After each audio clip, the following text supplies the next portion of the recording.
First, there are growing concerns over a potential humanitarian crisis on Ethiopia's border with Kenya. 10,000 Ethiopian refugees have arrived there in the past week. Another 30,000 have been displaced. It all started when soldiers killed at least 10 people in the border town of Moyale.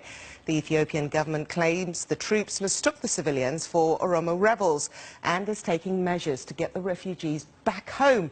However, many aren't convinced. The region of Oromia, from where the refugees fled, has been gripped by anti-government protests since late 2015.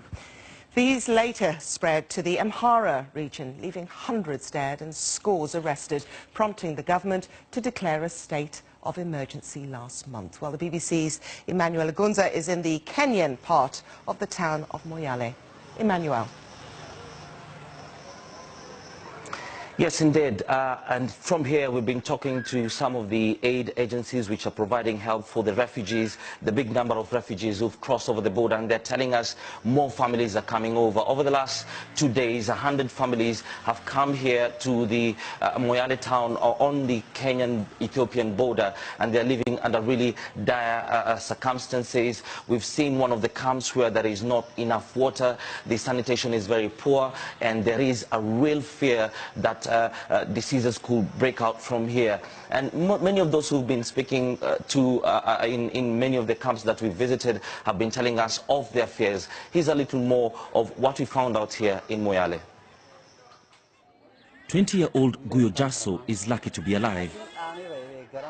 He was shot twice last week. One bullet grazed his side and another passed through his arm. He's among thousands who have now fled across the border into neighboring Kenya in search of safety. Last Saturday, 10 civilians were killed by police in what Ethiopian authorities say was a botched security operation. I was at the garage where I work repairing car tires. It is the Ethiopian soldiers who shot us. They started firing at people. They then shot me with 2 bullets.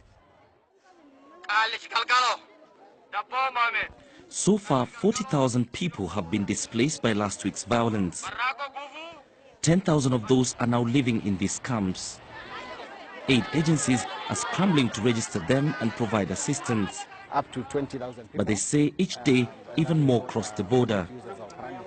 Overnight, this quite rural area has turned into a small town of refugees. Now, across those hills is Ethiopia, where the government has assured people that they can return to their farms, to their homes. But so far, many of them do not feel safe enough to make that short journey back.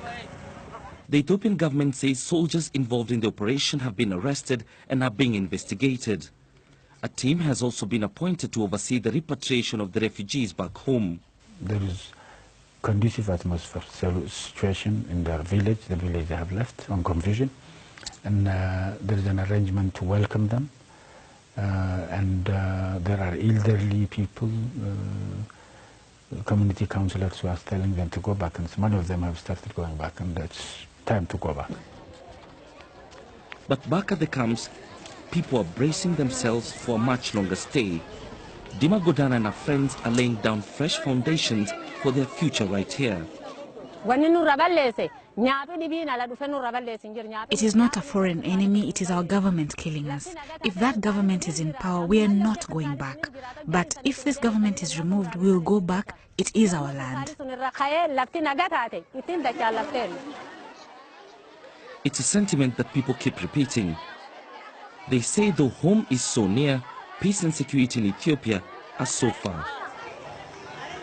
Well, Emmanuel, the Ethiopian government said that it's taking measures so the refugees can return home. But from what we're hearing, they don't really seem reassured enough. What have they been telling you? Yes, many of them, those who we spoke to, simply do not feel that they can take this government assurance and cross. It's just quite a short distance to get to Ethiopia, but many of them are starting to think how they can rebuild their lives here. You're talking about people who've left all their belongings, all their farms, all their cattle in Ethiopia and decided that this is where they want to begin their lives. And many of those who've come here to Kenya are women and children, and we've been told that around 600 women are pregnant. 26 of those have delivered in these really squalid conditions, but they simply do not trust that assurance, because they say there is a political crisis in Ethiopia. There is uncertainty about the process that is going on of electing a new prime minister, and until they can get an assurance that they will be peaceful, they will be safe in their homes, many of them simply do not want to go back. Emmanuel, I understand that there has been a key meeting today by the EPRDF, and part of that agenda was to look at the next in terms of leadership for the country. Just how dire is the political situation? Well, I mean, the country is just in waiting. This meeting is very crucial because it will, in many ways, decide the future, the fate of the country. Many people are waiting to see who will become the new Prime Minister of Ethiopia, because this person, whoever takes up the mantle from Haile Mariam Desalegn, who announced his abrupt resignation just last month, will be tasked with ensuring, bringing the country together. This is a country that is hugely divided. We've seen the protests that have been going on over the last 3 or so years. And so the person who will be taking up the mantle will have that big challenge. And also within the party itself, there are wrangles. So it remains to be seen just whether they can overcome those wrangles that are ongoing within the party itself, to be able to choose a leader that will unite the country and bring it towards the path of democracy, the path towards freedom, where people can be able to show their grievances without having fear of being arrested. Okay, Emmanuel Igunza from Moyale, northern Kenya, thank you very much.